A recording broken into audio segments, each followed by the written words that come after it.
That night, he sat by the window of his small apartment, the paper she had given him resting on the table like a secret waiting to be uncovered.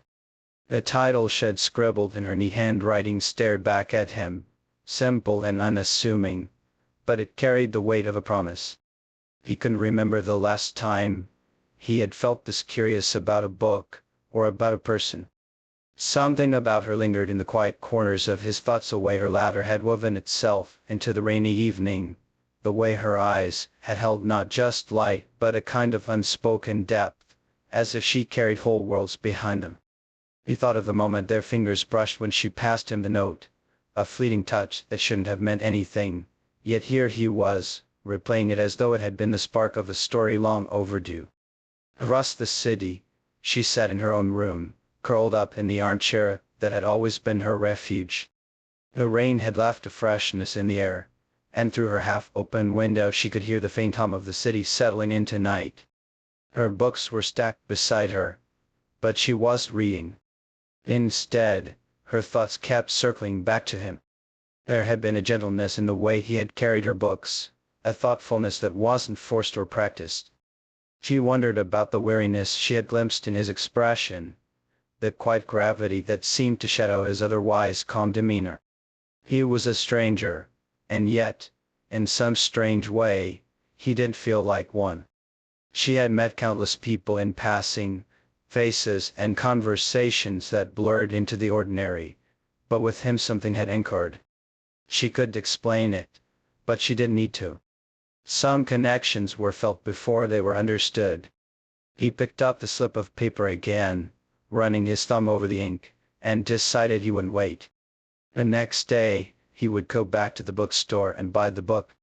Not just because he had promised her, but because it felt like the first step into a doorway she had quietly opened for him. He wondered if he might see her there again. Would she be browsing the aisles, tucked away in some quiet corner with her nose buried in a novel? Would she even remember him, or had their meeting left an impression only on him? These questions both unsettled and excited him, keeping sleep at bay long into the night.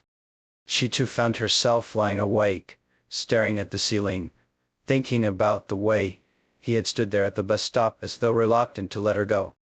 She told herself not to overthink it, that it had been a chance encounter, the kind life sometimes gifted and just as quickly whisked away. And yet deep down, she knew she hoped it wouldn't end there.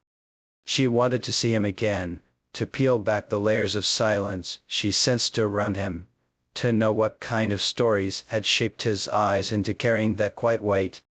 For the first time in a long while, she drifted to sleep not with the comfort of fiction, but with the fragile thrill of possibility. And so, in two separate rooms, under the same sky, they fell asleep carrying thoughts of each other, two strangers no longer walking in parallel, but slowly, unknowingly, beginning to weave their lives into the same thread. The next morning arrived with a softness in the air, as if the world itself was reluctant to rush. He woke earlier than usual, though sleep had been scarce and restless. For a moment he simply sat at the edge of his bed, staring at the small slip of paper on his nightstand. It was just a title note, was an excuse, a tether to something beyond the monotony he had grown accustomed to. With a deep breath, he folded the paper neatly, slipped it into his pocket, and prepared himself for the day. He told himself he was going to